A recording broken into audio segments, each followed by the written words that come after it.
It's been a couple days since I live streamed, so I have been to Disney with the kids and everything, and it just was wild and crazy. And I'm shocked that I even got in the live stream from Orlando Friday. It's been one of those weekends that I love the action and the activity and the connection, motion of things, and just having a conversation. And I was asking for things that I thought were my needs, and they are my needs. Like, I actually, go figure, I'm human and I actually need connection and conversation.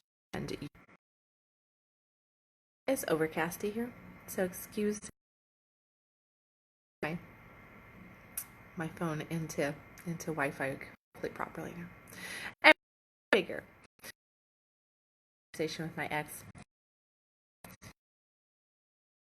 came from, I was asking for my needs, and I was telling him how I actually needed physical intimacy, and inquire. And he looked at me, maybe know how to be happy. And I was like, what? I don't know how to be happy? And it kind of got to me in that moment, because it made me question my needs. It made me question my desires, my wants, that he was viewing it as though I did not know how. And I must be happy. I must be the one with the problem. Long story short, he wasn't happy. I wasn't happy. I was happy. I was asking for my needs. But here's the reality, is that question, that statement of maybe you just don't know how to be happy, an extremely accurate statement for all of us human beings. We have been programmed to not be happy. We have been programmed to focus on our pain, on our suffering, on our inadequacies, on our voids, our emptiness, instead of the fulfillment and the beauty that we have in our life. Here's my grandson coming to me. I'm going to move outside. He's going to come inside. I'm going to go outside.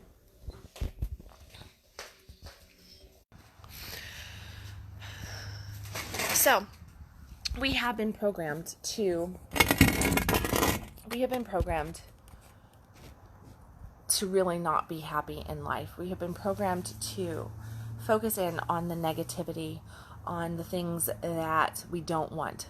And that program of not being happy is actually our problem-solving nature. We look at things and we believe that we are being successful if we are solving problems, if we are in a space of a void and that there is something that needs to happen. When we actually get the things that we want, we get buyer's remorse for those things very, very quickly. And we sometimes, a lot of the time, most of the time, we try to self-sabotage our ultimate desires. So it's like, we'll call in a relationship, and I have this happening with a couple people right now. They call in a relationship, and I've done it myself too. You would say, oh, I want this, or I'm a relationship person, okay? I'm a relationship person. I want a relationship. I want this. I want that, blah, blah, blah, blah, blah. But then what do? We put out the opposite energy. So inside, we're wanting one thing. On the outside, we're putting out that direct opposite energy. Our actions, our tone, the way we deal with people, it's completely opposite. So that on the outside, we're like, oh, I'm the hookup person. But on the inside, we're like, I want a committed relationship.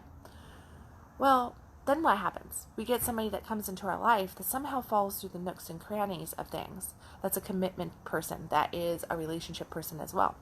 But they don't meet all of our list of 75, as I like to say. The list of 75. I think it used to be 50. I've grown it to 75. But the list of 75 things that we want in a person. And we look at it and we're like, yeah, but you don't fit the bill. So I'm going to just continue being the hookup person. I'm going to just continue being this over here. So I'm not going to do this right here.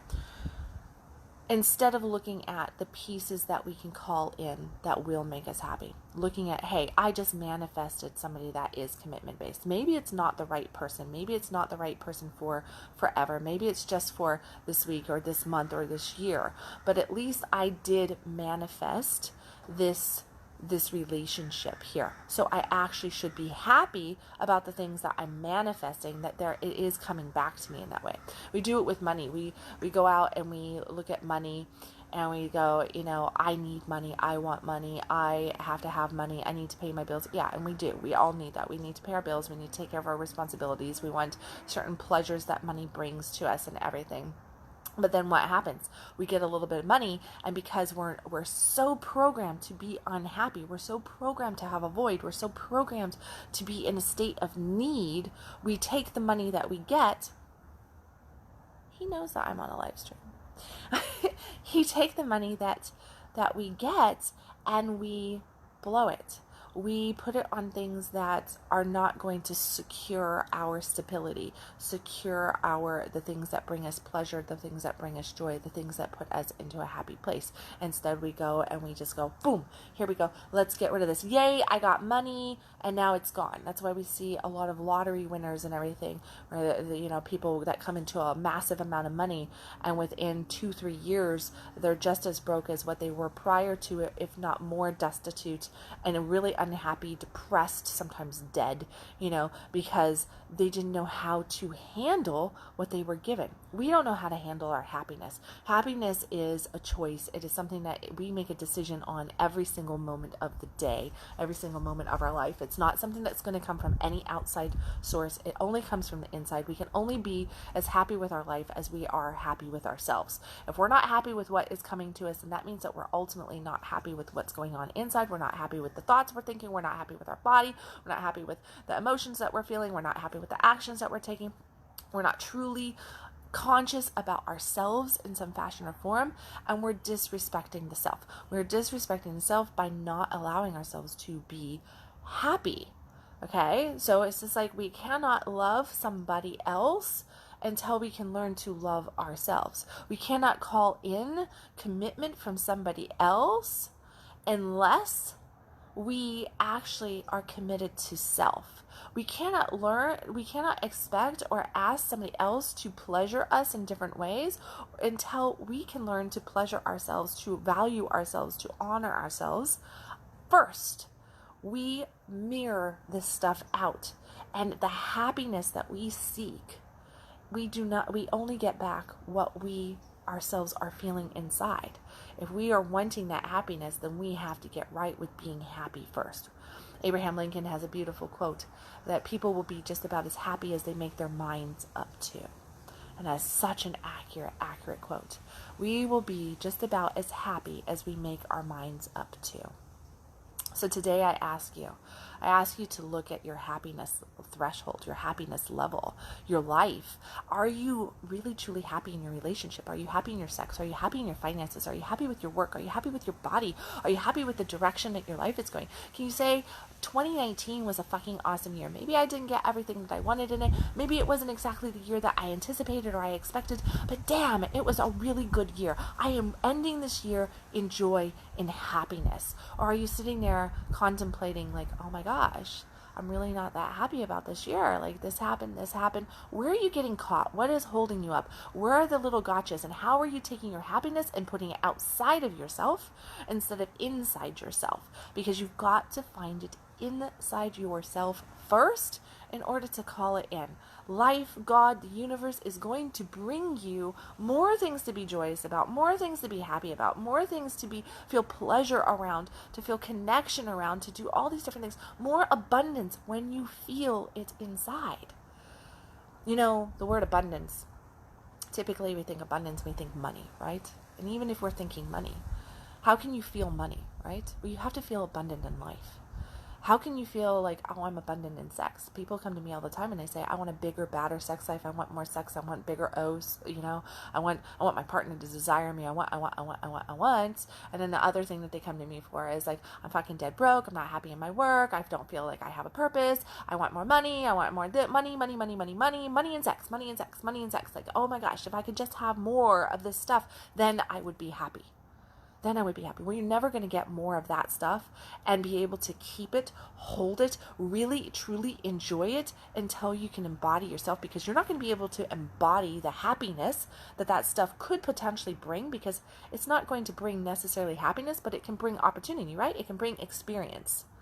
They can put you in a place to experience certain things. But I can tell you what, the best sex is not more sex. The best sex is embodied sex. The best sex is connected sex. The best sex is where you are already full and complete in yourself. You're already feeling good in your own skin. Then you can feel good in your own skin with another. Until you can feel good in your own skin, you're never going to feel good in your own skin with another. You will not. That's just the way it works. It is just friction-based sex. And you can have as much sex as possible. You can pack it in there. But if you're not actually feeling it right here, if you're not actually valuing yourself, embodying yourself, feeling yourself, then it's just not going to happen. And the same is true with money. Abundance of money, abundance of finances, that to gain all the things that we want. Well, we first off have to feel abundant in life. We have to we have to know that we are worthy of abundance, that we don't have to do anything for it. We just have to be more ourselves. We have to just embody the word abundance. Like, not just the word, but the feeling, the emotion of it. What does it feel like to be abundant? It feels what? It feels warm. It feels like home. It feels like freedom. It feels like unconditional love. It feels like connection. It feels like joy. It feels like stability. It feels fulfilling. It feels as though I have more than enough with plenty left over. I'm not in worry. I'm not in panic. I'm not in fear. Those expressions are not abundant. That is not an abundance mindset. Abundance mindset is that there is more than enough with plenty left over. Abundance mindset is that I don't need anything to be happy. I am already happy right here with self in this moment.